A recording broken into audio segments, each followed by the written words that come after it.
오늘은 지난 시간에 이어서 군웅할거의 시기, 각지에서 일어난 패권 다툼 이야기부터 시작해볼게요. 지난번에는 하북, 중원 지역에서 원소와 조조가 세력을 넓히던 이야기를 했었죠? 이번에는 북쪽과 중앙을 지나서 남쪽 지역, 그 중에서도 남쪽 중앙, 중국 대륙의 노른자 땅인 형초 지역에서 일어난 싸움을 알아볼 거예요. 자, 때는 거슬러 올라, 시간을 거슬러 올라 바야흐로 하진과 십상시의 대립 속에 하진이 죽고 혼란한 틈을 타서 동탁이 정권을 휘두를 무렵, 동탁은 급하게 확보한 정권을 빠르게 안정시키고자 기존 하진 세력에서 주요 인물로 활동하고 있던 원술에게 후장군이라는 관직을 주고 협력을 요청하지만 이때 이미 원술의 이복형이었던 원소가 동탁과 칼부림을 목전에 둔 언쟁을 벌이다가 발해로 도망갔었죠. 그리고 원술과 비슷한 수준의 원술과 비슷한 수준의 인물이었던 조조 또한 동탁의 관직제를 거부하고 고향인 진류로 달아난 뒤였으므로 원술은 동탁의 몰락이 멀지 않았음을 예상하며 주변의 흐름에 발맞추어 형주의 남양군이라는 곳으로 도망을 가게 됩니다. 사실 원술의 연고지는 남양군 옆에 있는 연암군인데 도망을 가다가 만 건지 아니면 무슨 생각이 있어서 남양군에 남은 건지는 모르겠지만 원술은 이 남양군에 아무 관직도 세력도 없이 도망갔다가 천재일우의 기회, 보너스를 얻게 됩니다. 그 보너스가 당시 별 볼 일 없었던 지방 세력인 원술을 군웅할거 시대를 아우르는 큰 축으로 성장시키는데 엄청난 공헌을 하는데 이 천재일우의 기회이며 보너스가 누구냐? 바로 손견입니다. 자, 이 손견이 어떻게 원술에게 기회가 되었는지, 찬스가 되었는지, 보너스가 되었는지 한번 알아봅시다.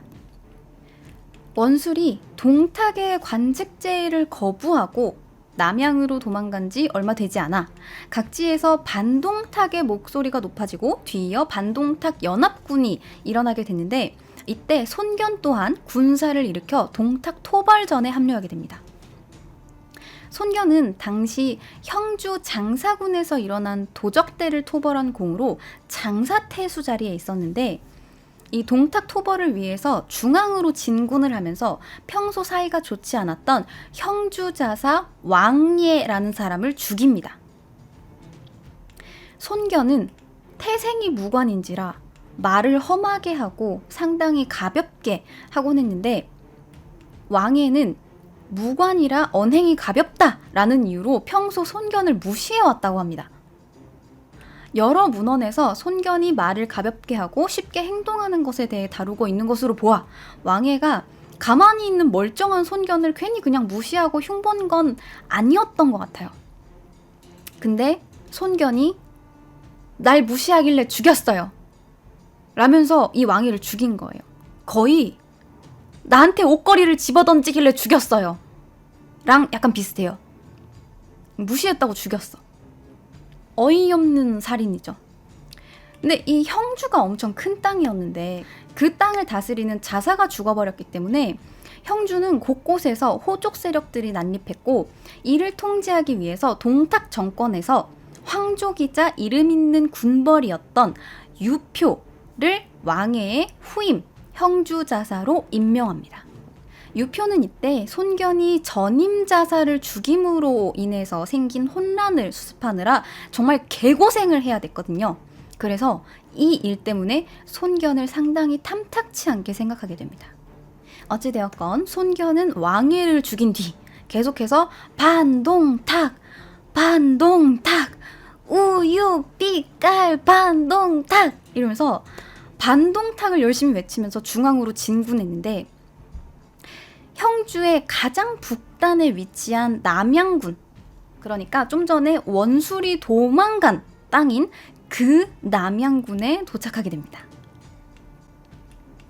이때 손견은 대단히 오묘한 상황에 놓여 있었는데 반동탁을 외치면서 군사를 이끌고 중앙으로 진군 중이었기 때문에 동탁이 집권하던 중앙으로부터 물자를 지원받을 수도 없었고, 반동탁 연합의 일원이었던 형주자사 왕예를 죽였기 때문에 주변 반동탁 세력에서도 지원을 받을 수가 없는 상황이었어요. 어디에서도 지원을 못 받는 상황이었단 말이에요.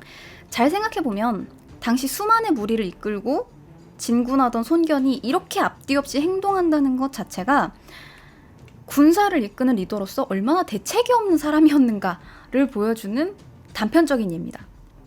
아무튼 이 대책 없었던 손견은 뭘 믿고 그랬는지 남양 땅에 도착하자 당시 남양 태수로 있던 장자에게 병사들을 먹일 군량 지원을 요청합니다.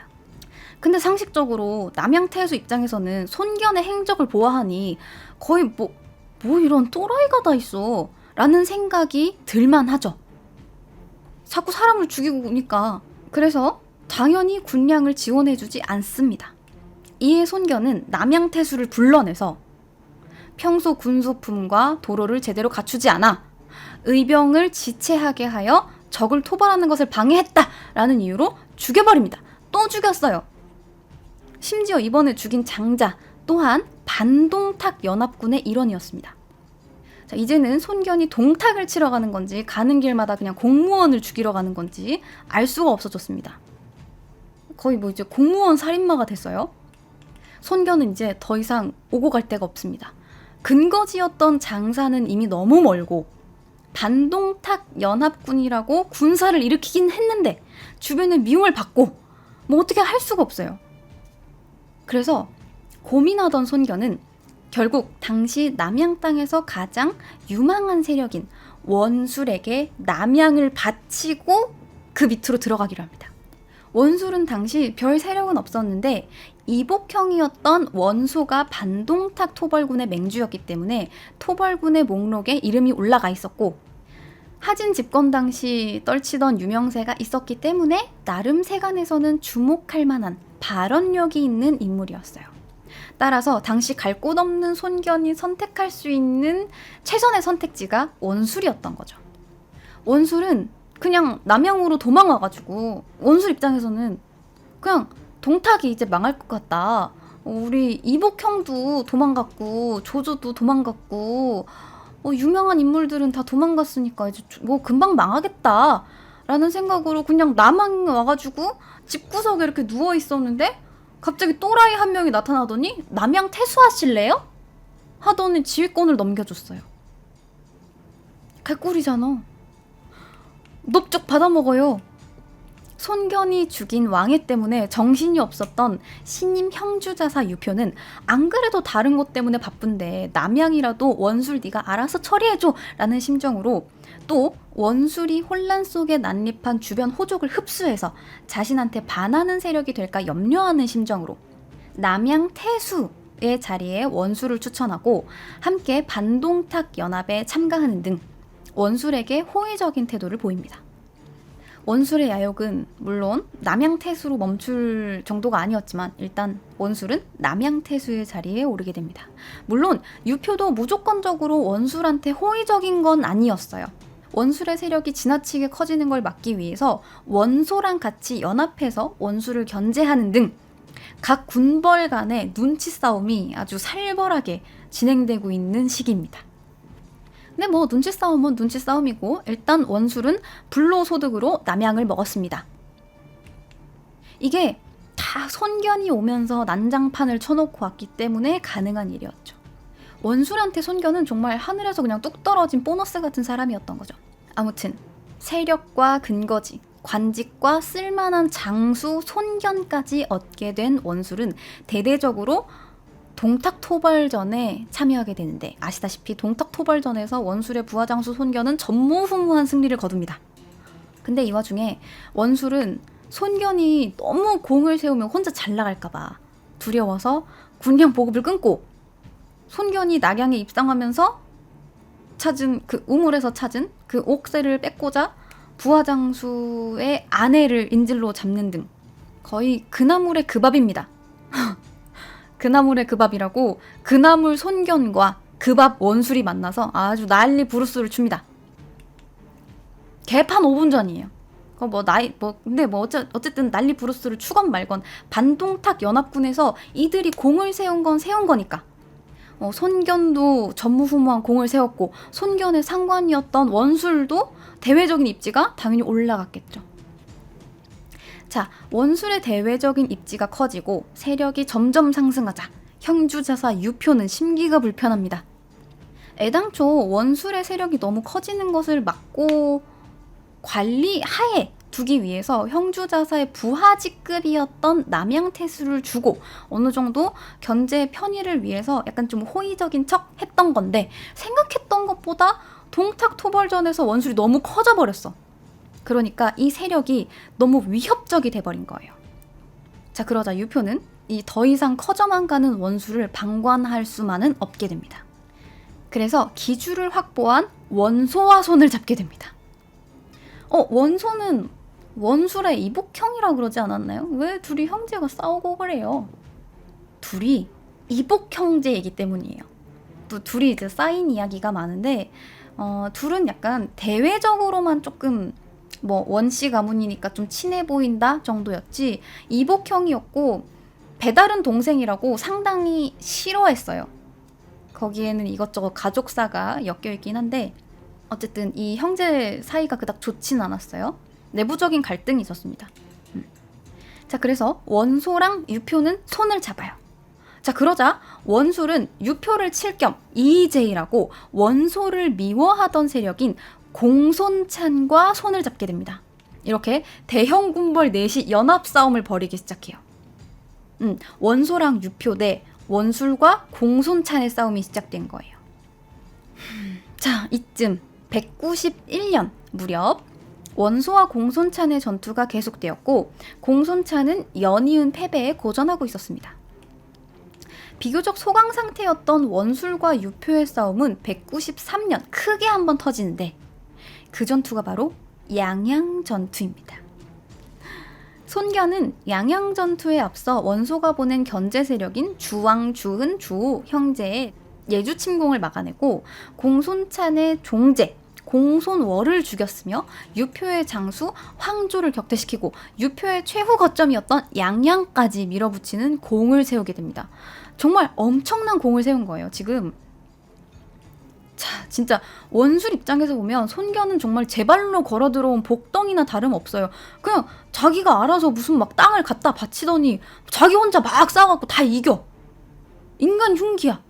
자, 손견으로 인해서 온갖 전투를 승리하고 유표를 궁지에 몰아넣은 원술은 유표의 마지막 거점이었던 양양에서의 전투를 마무리하기 위해서 다시 한번 손견을 투입하게 되는데 이 손견이 갖은 전투에서 승리하고 뭔가 자신감이 넘쳤던 건지 내가 천하제일이다 약간 이런 생각에 사로잡혔던 건지 전투를 이긴 후에 무리하게 도망가던 황조의 병사들을 쫓다가 활에 맞아 죽어버립니다. 내가 손견이야! 이러면서 그냥 다 죽여버리겠어. 이러면서 막 쫓아가다가 활에 퍽 맞고 죽어버렸어. 정사에서는 손견의 죽음과 이 양양전투에 대해서 상당히 짧은 기록을 남기고 있는데 이걸 보면 초평 3년 원술이 손견을 시켜 형주를 정벌하게 하니 유표를 공격했다. 유표가 황조를 보내 번현과 등현 사이에서 역습하게 했다. 손견이 이를 격파하고 추격하여 한수를 건너 마침내 양양을 포위했는데 단마로 현산을 가다 황조군의 군사에게 활을 맞아 죽었다라고 적고 있어요. 그러니까 대단한 장수한테 활 맞아 죽은 것도 아니에요. 그냥 황조군의 누군지 모르는 군사한테 그냥 활 맞아 죽었다 이거예요. 이 손견이 죽은 초평 3년에 대해서는 각종 문헌에서 초평 1년이다, 초평 4년이다 여기까지 되게 각자 다르게 언급을 하고 있는데 가장 기반이 되는 진수의 정사 삼국지 5서 손견전에서 초평 3년으로 기록하고 있으므로 초평 3년으로 해석하는 게 정설입니다. 자, 연희에서는 손견이 강동의 호랑이라는 별명으로 불리면서 독자적인 세력을 갖추고 이후 천하 3분의 1을 다스리는 오나라의 기반을 닦은 인물로 묘사를 하지만 실제 정사에서는 그저 원술의 휘하 세력 정도입니다. 물론 자체적으로 거느리고 있던 긴밀한 관계의 장수들이 있었고 아들, 손책, 손권 등과 함께 어느 정도 독립된 세력들을 구성하고 있었기 때문에 완전히 원술 소속의 부하장수로 보긴 어렵다라는 견해들도 있는데 어찌되었건 원술을 우두머리로 하는 군벌연합의 일부였다라는 것은 많은 문헌에서 동일하게 인정하는 바입니다. 다만 연희에서는 실제로는 이겼던 화웅에게도 패하는 것으로 묘사가 됐고 여포를 이기고 입성한 낙양 또한 동탁군 조잠의 항복으로 거의 날로 먹은 걸로 묘사가 되어서 그의 전투 능력에 대해서 좀 낮게 표현하고 있죠. 상당히 낮게 표현하고 있습니다. 이후 옥새를 낼름 먹고 튀다가 유표에게 내가 옥새를 가졌다면 칼과 화살 아래 죽을 것이요! 라고 거짓말을 한 뒤 진짜 화살에 맞아 죽는 일화를 통해 거의 천벌받는 거짓말쟁이로 묘사하는 내용 등은 과도하게 손견을 깎아내리는 나관중의 엠넷 편집, 악마의 편집이 아닌가 싶습니다. 어찌되었건 손견이 죽고 무적의 보너스 장수를 잃은 원술은 유표와의 전투에서 점점 힘을 잃고 밀리게 됩니다. 유표는 슬슬 형주 안정화가 마무리되어 가고 있었고 확고한 세력을 다지게 되면서 원술이 더 이상 덤빌 수 없는 존재가 됩니다. 심지어 이쯤 유표는 중앙에서 정권을 잡은 이각 곽사에게 조공을 보냈고 명목상으로는 형주자사가 황제에게 바치는 조공입니다. 이렇게 했는데 사실 실질 세력이 이각 곽사였기 때문에 이각 곽사한테 이제 조공을 보낸 거나 다름이 없다. 이렇게 표현을 하는 겁니다. 우호 세력의 확보를 노리는 이각 곽사에 의해 진남 장군의 형주자사까지 더해서 다시관직을 받으면서 그 공권력을 더욱 공고히 하게 됩니다. 자, 원술의 동맹이었던 공손찬 또한 원소에게 연이어 지고 있었기 때문에 원술은 더 이상 기댈 곳이 없어졌고 상황을 타개하기 위해서 하이 리스크 하이 리턴을 노리게 되는데 이 하이 리스크가 바로 진류 전투입니다. 원술은 더 이상 유표와 싸우는 것이 희망이 없어 보이자 남쪽으로 진군하는 것을 멈추고 다른 쪽으로 눈을 돌립니다. 원술이 근거한 남양에서는 남쪽은 유표, 서쪽은 천자가 있는 장안이었기 때문에 사실 눈 돌릴 곳은 동쪽밖에 없어요. 자, 근데 그 동쪽이 어디냐? 바로 연주입니다. 연주자사 조조가 있는 곳이죠. 지난 시간에 다뤘듯 이 당시의 조조는 비교적 작은 세력으로 있던 중 포신의 제안으로 연주자사에 앉게 되면서 도적대 소탕에 몰두하고 있었습니다. 연주는 예주와 서주와 붙어 있었기 때문에 노른자 땅 예주로 세력을 뻗기에도 용이했고 원술 공손창과 마찬가지로 원소를 견제하던 서주의 도겸 세력과도 연합하기 좋은 땅이기 때문에 원술은 조조를 치기로 마음먹습니다. 원술은 조조를 치기 위해서 흑산적 세력이었던 장현, 흉노 세력의 어부라와 연합했는데 흑산적이랑 흉노 또한 연이어 조조한테 토벌당하는 중이었기 때문에 원술의 동맹 제안을 아주 흔쾌히 받아들입니다. 그렇게 193년 원술의 연합군은 나름대로 타이밍을 재다 조조가 도겸과 소규모 전쟁을 벌이는 시점을 잡아서 조조를 공격합니다. 근데 자, 누구든 처음에는 그럴싸한 계획이 있기 마련입니다. 처맞기 전까지는 말이죠. 세상 일이 그렇게 호락호락하지 않거든요. 조조는 이미 청주병을 흡수해서 강성해진 뒤였으며 원술을 견제하는 원소 세력이 가담해서 함께 싸웠고 결국 원술은 순식간에 참패합니다. 얼마나 크게 졌는지 연주와 가까웠던 근거지 남양으로 돌아가지도 못하고 예주를 넘어 양주의 구강군까지 도망가게 됩니다. 물론 썩어도 준치라고 양주에 도망가서는 양주자사 진우를 내쫓아 버리고 양주를 점령해서 비록 변방이었지만 재기를 꿈꾸게 됩니다. 이 끝없는 야망과 하면 된다는 7전8기의 정신은 여러분들이 본받아야 합니다. 대단합니다. 자, 패권 다툼과 군벌의 난립이 이렇게 마무리 단계로 치닫고 있을 때 아무도 예상하지 못한 사건이 하나 터지게 되는데, 이 사소한 사건 하나로 인해서 중국 대륙에서도 손에 꼽히는 대학살이 벌어지게 됩니다. 자, 이 대학살이 무엇이냐? 다음 시간에 알려드리겠습니다.